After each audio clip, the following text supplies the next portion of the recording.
एक क्वेश्चन है 480 के 95% में क्या जोड़ा जाए कि प्राप्त संख्या 810 के 70% के बराबर हो जाए। जैसे कह रहा है वैसे किया जाए। हल करते हैं। 480 का 95% में क्या जोड़ा जाए। हमने जोड़ दिया मान लो x, तो 810 के 70% के बराबर हो जाएगा। 810 के 70% के बराबर हो जाएगा। ये वाला भाग जो है उधर लिए जाओ, x का मान निकाल दो। x equal to 810 into 70/100। ये इधर प्लस हो रहा है, उधर जाएगा तो माइनस हो जाएगा, उधर माइनस हो जाएगा। 480 इंटू 95/100। ये जीरो कट जाएगा, ये जीरो कट जाएगा। उसके बाद ये जीरो से कट जाएगा। 81 और 7 बचा इधर। 7 एकम 7, 7 56, 7 567। अब इसको काट दो जरा। 19 पच्चे 95, 5 दूनी 10, 2 एकम 2, 24 दूनी 48, 19 की टेबल पर दो। 19 चौको 76, 6 हासिल 7, 19 दूनी 38, 38 और 7, 38 7 45। अब घटा देंगे। 7 1 गया, 7 6 गया, 1 बचा। 6 में 5 गया, 1 बचा। 1 में 5 में 4 गया, 1 बचा। आंसर आ जाएगा आपका 111। यानी कि 480 का 95% में 111 जोड़ दिया जाए तो 810 के 70% के बराबर हो जाएगा। आया समझ में? इसी तरीके और दूसरा क्वेश्चन दिखाते हैं।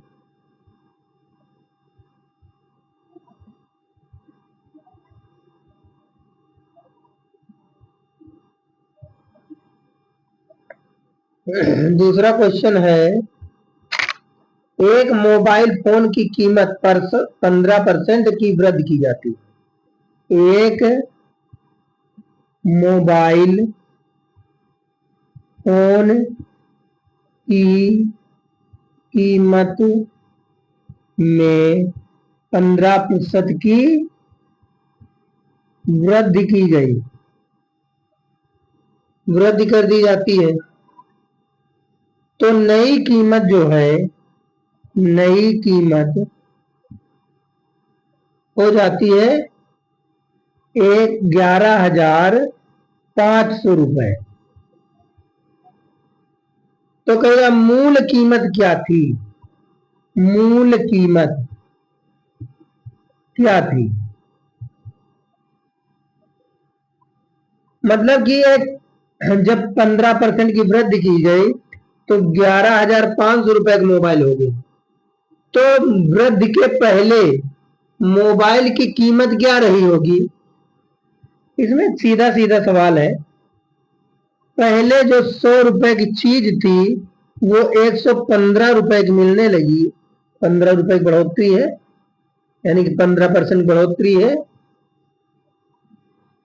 तो सीधे क्या है, 11,500, 11,500 रुपए का मोबाइल इस समय है।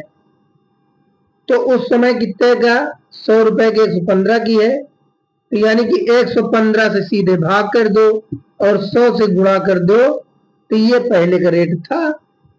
115 के 115, ये कट जाएगा, ये 2 जीरो बचेंगे, यानी कि 10000। वो मोबाइल जो है पहले 10,000 रुपए का था, जब 15% की बढ़ोतरी की गई तो 1,500 रुपए मूल्य उसका बढ़ गया, तो 11,500 का हो गया। तो इसमें कुछ नहीं करना होता है, जो बढ़ी कीमत होती है परसेंट टोटल, उसको नीचे रख दिया जाता है, और जो कीमत ओरिजिनल है उसको ऊपर इंटू 100 करके निकाल दिया जाता है। 10,000 रुपए पहले मोबाइल की कीमत थी, जो अब 11,500 रुपए को हो गया है। ठीक है, समझ में आ गया? चलिए और क्वेश्चन दिखाते हैं आपको।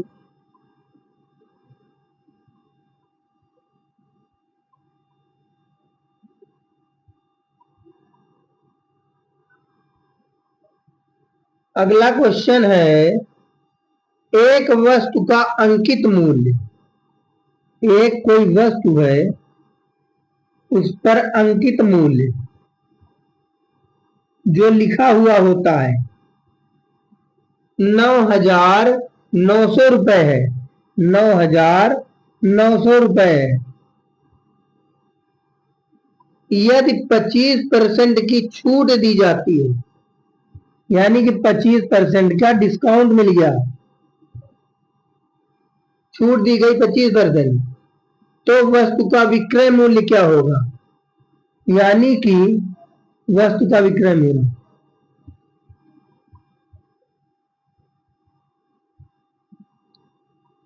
अंकित मूल्य जो है 9,900 रुपए है, 25% का डिस्काउंट दे दिया गया, तो पूछ रहा विक्रय मूल्य, सेलिंग प्राइस जो है वो क्या होगा? ये कैसे निकलेगा? 25% किसका निकाल दो, घटा दो, आ जाएगा। लेकिन 25% ऐसे ना घटाओ, जरा सोचो, 100 रुपए की जो चीज थी वो हमको कितने रुपए मिल रही? 100 माइनस 25, यानी कि 75 रुपए में। 100 रुपए की चीज हमको मिल रही है 75 रुपए में, 25% डिस्काउंट देने के बाद। तो अंकित मूल्य क्या था? 9,900 रुपए। तो 100 रुपए की चीज 75 रुपए मिल रही है, तो इतने की चीज कितने मिलेगी? यानी इसके बटे 100 कर दो, इंटू 75 कर दो, आ जाएगा। ये जीरो, ये जीरो, ये जीरो, ये जीरो कट गया। अब 75 की टेबल आती है क्या किसी को? चलो करते हैं भाई गुणा। 15 45 के 5, 15 45, 45 5 50, 7 नैया 63 के 3, सॉरी 60 नैया 63 के 3, 7 नैया 63, 63 6 69, 5 3 8 5 13 14, 14 6,400, 6,014 हुआ था ना, ये 7,435 रुपए। जो 9,900 रुपए की चीज थी, वस्तु थी, वो 25% डिस्काउंट पर हमको कितने की पड़ेगी? 7,435 रुपए मात्र। समझ में आया? पहले 100 रुपए की जो चीज थी, वस्तु, उसमें 25% डिस्काउंट दिया गया, तो वो 75 रुपए की पड़ेगी। अब 9,900 को 100 से भाग करेंगे, 75 से गुणा कर देंगे, वो उसका सेलिंग प्राइस निकल आएगी। ये है विक्रय मूल्य। आ गया समझ में? वो जो 9,900 रुपए की वस्तु थी, उसका एक और तरीका है। जब 100 रुपए की वस्तु 75 रुपए मिल रही थी, तो इसको और अच्छे तरीके से निकाला जा सकता है। कैसे? 1900 इंटू 75 अपॉन 100, इस तरीके हुआ था। ये 3 है, ये 4 है, यानी कि 1%, ये 4 जो है 100 में 4 भाग बनते हैं, तो 75 में कितने भाग बनेंगे? 3 भाग, यानी कि 1/4 भाग निकल जाएगा छूट में, बचेगा हमारे पास 3/4। वही चीज हमने दिखा दी है, ये 75/100 करके 3/4 बन गया। अब इसको 4 से भाग कर दो, 4 2 जा 8, 4 4 जा 16, 3 बचेगा, 4 7 जा 28, 4 5 जा, अब इसको 3 से गुणा हो जाएगा, 3 5 जा 15 के 5, 3 7 जा 21, 21 और 1 22, 3 4 जा 12, 12 और 2 14, 3 2 जा 6 और 6 1 17। ये तरीका था। 7,425 रुपए मात्र। अगला क्वेश्चन है 25% और 10% की दो क्रमिक छूटों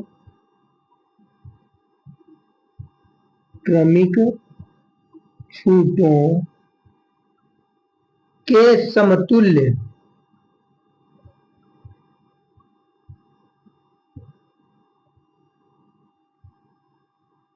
एकल छूट क्या होगी? 25% और 10% की दो क्रमिक छूटों के समतुल्य एकल छूट क्या होगी? सीधे सीधे करते हैं। 100 रुपए में 25 की छूट जब दे दी गई, बचा हमारे पास 75। 75 में फिर 10% की छूट देनी है हमको, 75 इंटू 10/100, ये कट गया 7.5। ये दोनों जुड़ जाएंगे, 25 प्लस 7.5, ये 5, ये 32। 32.5% जो है 25% और 10% की दो क्रमिक छूटों के समतुल्य कितनी छूट है? एकल छूट से 32.5% की छूट है टोटल। इसके बाद अगला क्वेश्चन देखिए,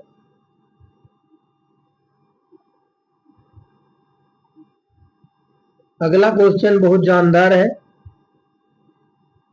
आशा करता हूं कि आप लोगों को समझ में आ रहा होगा। यदि कोई चीज ना समझ में आए तो कमेंट करके जरूर बताएं, उसको और अच्छे से हम समझाने की कोशिश करेंगे। यदि A/B इक्वल टू 7/4 तो 6A प्लस B अनुपात 6A माइनस B का मान ज्ञात कीजिए। का मान ज्ञात कीजिए।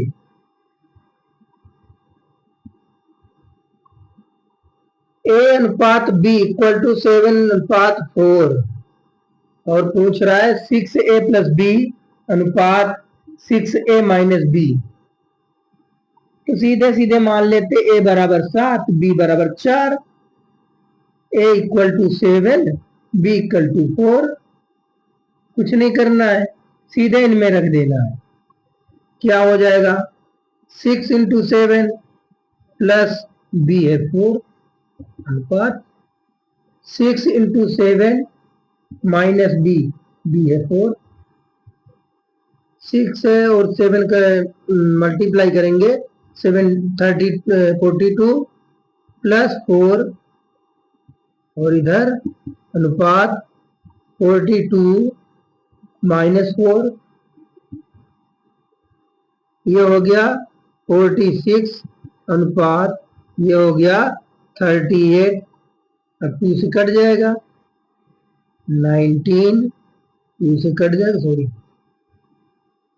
23 कट जाएगा 19, 23:19, 23:19।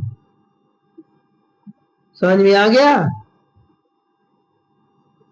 अच्छा ठीक है, आ गया तो आ गया। अगला क्वेश्चन के लिए रेडी हो जाइए।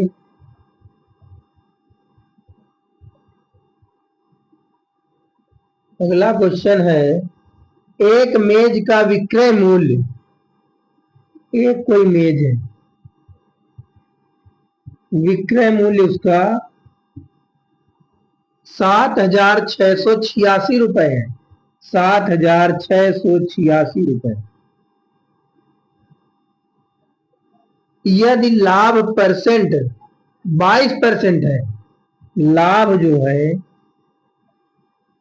22% है,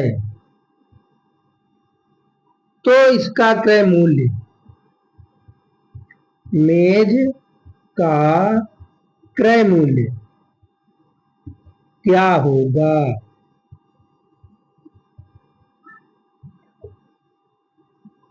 ये सेलिंग प्राइस है भैया। विक्रय मूल्य जो है कितना है?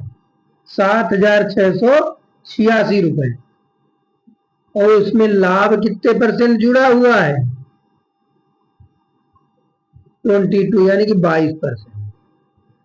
अब हमको निकालना है क्रय मूल्य। तो विक्रय मूल्य से हरदम क्रय मूल्य कम ही होता है।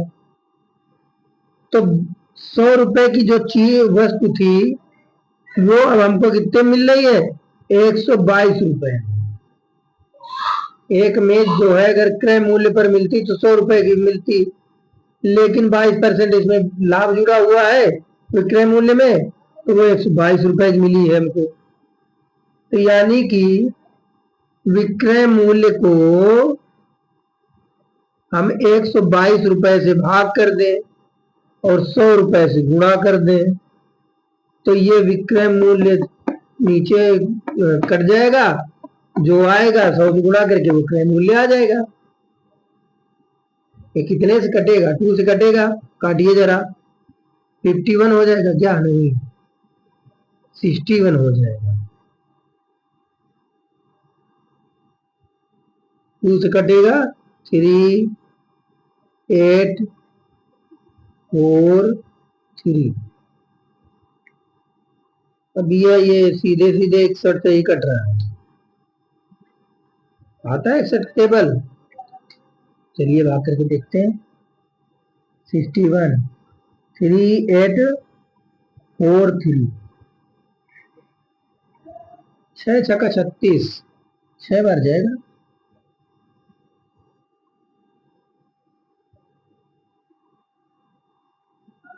हट जाएगा तो क्या बचेगा? यहाँ बचेगा 8, यहाँ बचेगा 1, 3 उतार देंगे। अब 3 बार जाएगा, 183 हो जाएगा, कट गया 63।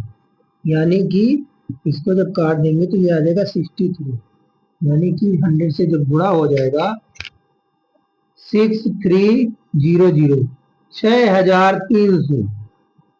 यानी कि मेज जो हमको विक्रय मूल्य के हिसाब से पड़ रही थी 7,686 रुपए की, जब उसका लाभ हटा दिया तो क्रय मूल्य निकला। क्रय मूल्य पूछ रहा था, क्रय मूल्य कितना है? 6,300 रुपए। आया समझ में?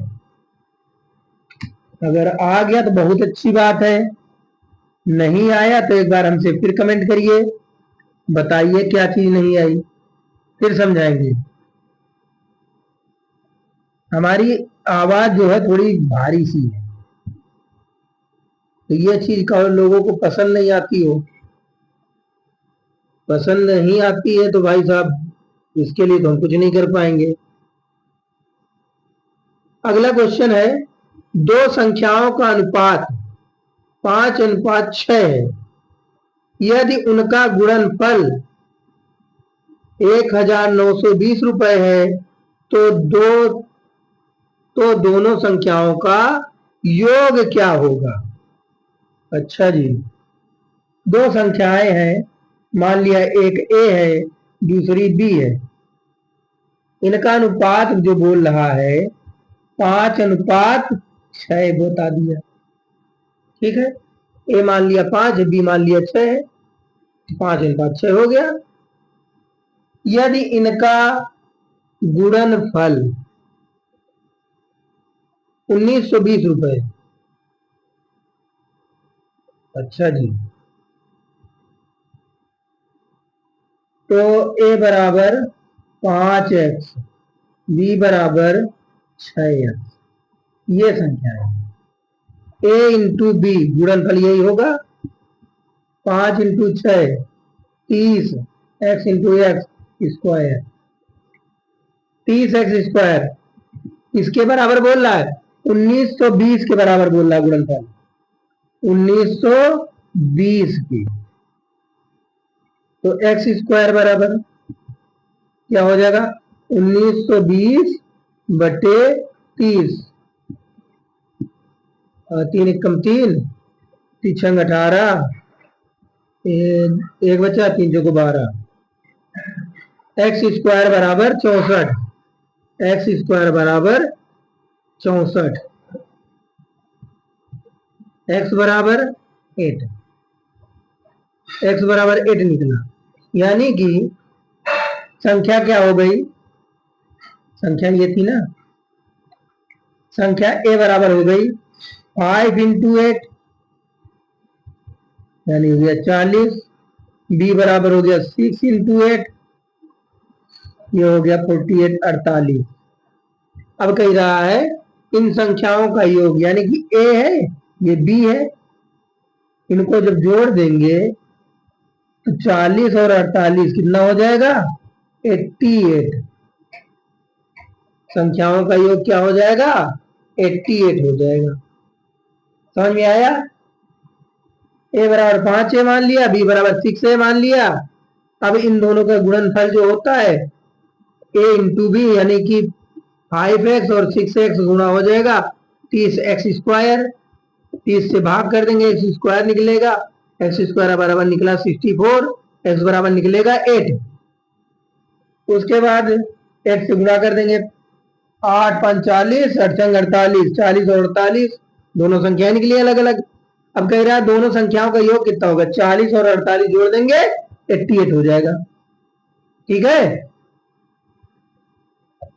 बहुत अच्छे समझ रहे हैं आप लोग, बिल्कुल शांत स्वभाव से, ना कोई रिएक्शन ना कुछ। समझ आ भी रहा है कि नहीं पता नहीं।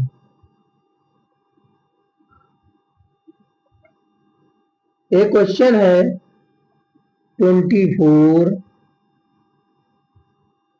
ब्रैकेट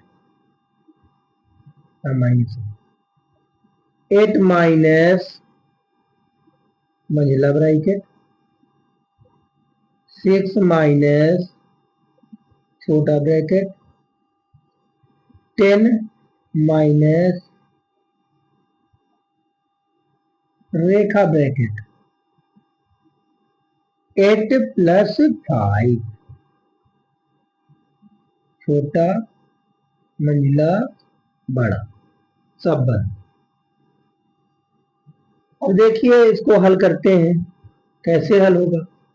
रेखा ब्रैकेट भाई साहब यहां तक लगा है, अगर यही उठ के यहाँ पे आ जाता तो ये माइनस रेखा ब्रैकेट के अंदर हो जाता। अभी तो माइनस अंदर है नहीं, तो टोटल जैसे लिखा है वैसे लिखते रहेंगे।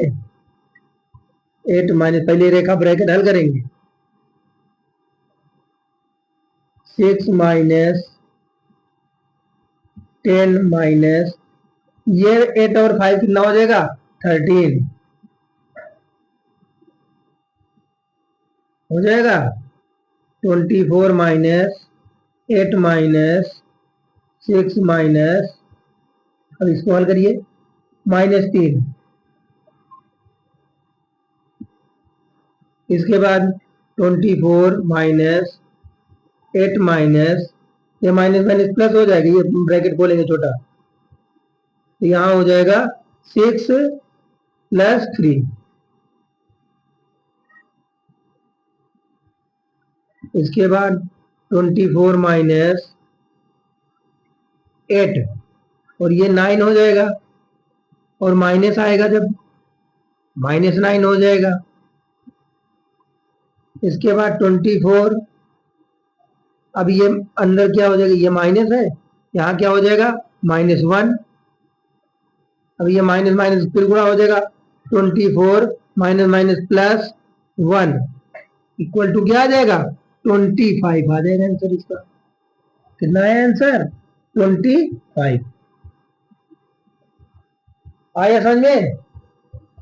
ये ऊपर रेखा ब्रैकेट था तो माइनस नहीं लिया जाएगा, पहले ये हल करेंगे, इसके बाद जो आ जाएगा 13, फिर छोटा ब्रैकेट हल करेंगे, उसके बाद छोटा ब्रैकेट में ये आया -3, जब ये ब्रैकेट खोलेंगे माइनस माइनस प्लस हो जाएगा, फिर उसके बाद मंजिला ब्रैकेट हल करेंगे, प्लस का 9 हो गया, जब ब्रैकेट खोलेंगे मंजिला वाला तो यहाँ माइनस हो जाएगा, ये 8 प्लस का था, यहाँ -1 आया, अभी इस -1 की जगह पर ये बड़ा ब्रैकेट खोलेंगे माइनस माइनस प्लस हो जाएगा, +1 25 आंसर आ जाएगा। इजी था क्वेश्चन, ज्यादा हार्ड तो था नहीं। चलिए 1-2 क्वेश्चन और बताते हैं, फिर विराम देंगे वाणी को।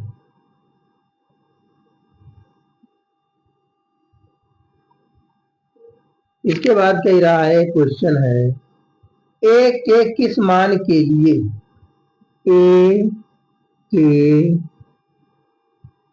किस मान के लिए